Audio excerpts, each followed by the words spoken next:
Hello， 大家好，我是热爱格斗的黑大白。今天我们来谈谈普拉特斯对阵伊恩加里的比赛。目前好像绝大多数的朋友们呢都在看好普拉特斯，鄙人的观点倒不是这么绝对。首先我们得看看两个人的基本数据情况，再结合比赛中的打法和特色进行分析。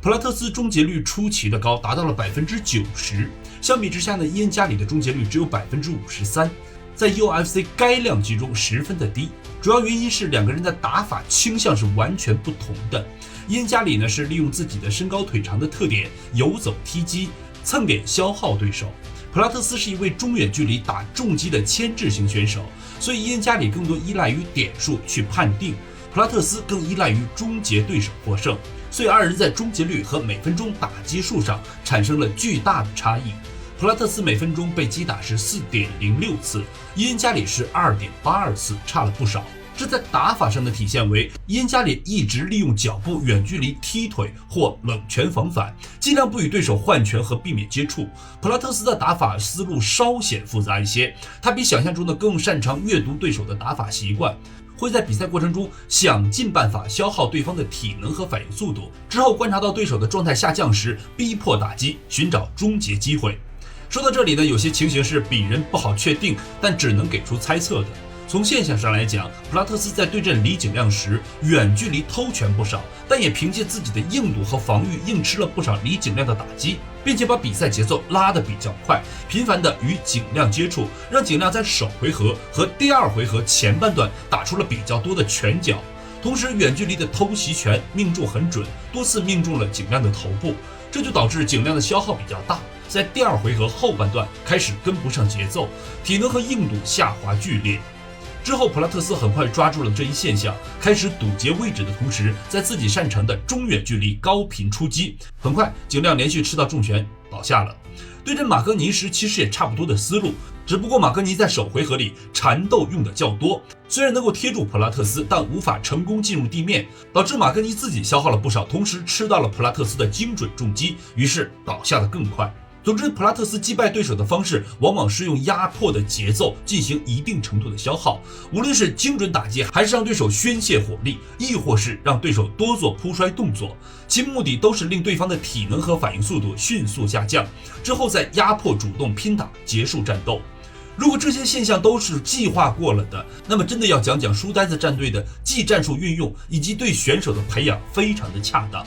普拉特斯虽然在 UFC 4连胜4连终结，但这与很多直接压迫拼打型的重炮手不同，在别人看来有不少的针对性和计划性的做法。换另外一种说法，就是并非依赖于综合实力的一路强势碾压，而是运用了很多的额外技巧。而很多的新手拳迷在看到比赛结果时，往往将选手的综合实力与结果进行了直接绑定。但别人想说的是，这其中有不少的门道和原因需要大家深入分析和理解的。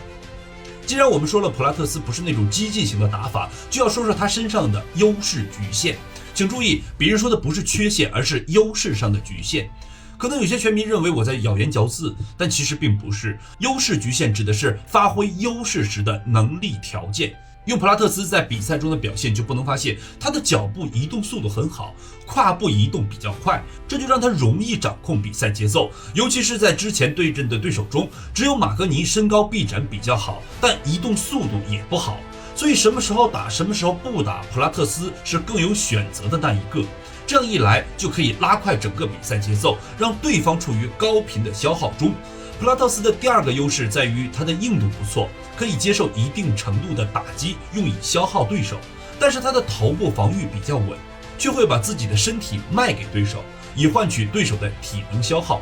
第三方面就是普拉特斯的体能不错，他在 UFC 的4场比赛中，在终结对手之前，体能存续基本上都是优于对手的。第四方面是普拉特斯是反架选手，配合后手拳的精准打击和超长距离，让正架选手常常难以适应和防范。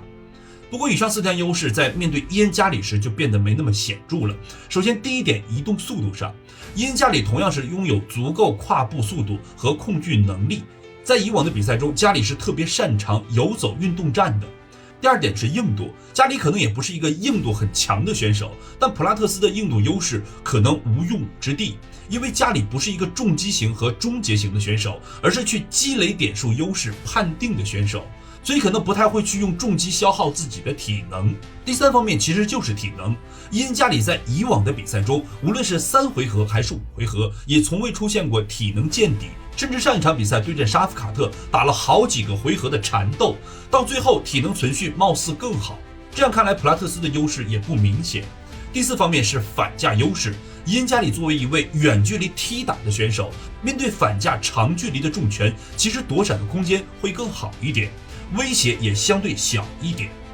所以这样看来呢，普拉特斯以往的优势在对阵伊恩加里时其实并不明确，但伊恩加里也有一个曾经出现的问题，最近几场比赛倒是没有暴露的太多，不知道是因为提升了还是没有被针对，那就是他曾经面对逼迫拼打型的选手，常常出现防反能力不足、防御效率低的情况。对阵宋克南和沙夫卡特时都被重击命中过，并且普拉特斯在打击精准度上和打击半径上要高于这2位选手。这对伊恩加里来说是一个不小的威胁。不过自从伊恩加里跟随奥利维拉团队提升摔柔之后，缠斗技巧进步很大，因为他之前缠斗的力量就很足，现在加强了技巧之后，确实可以成为对付站立系选手的另一项优势。